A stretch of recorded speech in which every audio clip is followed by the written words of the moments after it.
Monday marks World Refugee Day, and the UN Refugee Agency says the number of people forced to flee their homes is now the highest level ever recorded. The UNHCR says it is inevitable more people will continue to flee war and poverty, and the world must improve its response. Henry Ridgwell reports from London.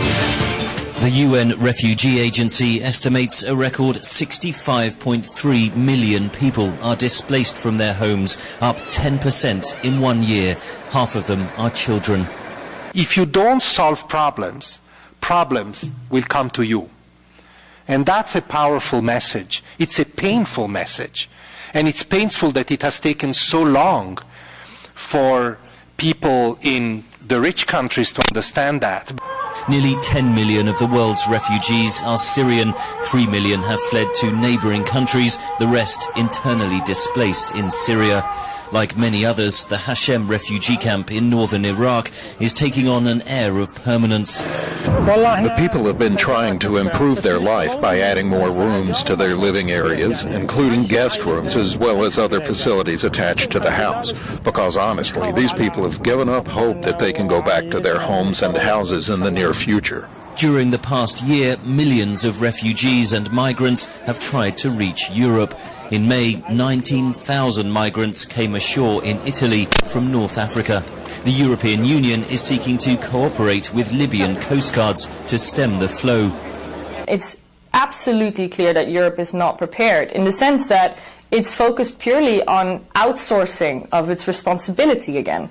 It's just looking at how can we stop people from coming, rather than how do we create a managed flow of people and those who need protection into Europe.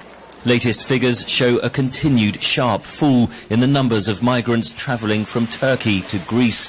The deal struck in March between Brussels and Ankara means all new arrivals on the Greek islands are supposed to be sent back to Turkey. Critics say the EU is trying to create a fortress Europe.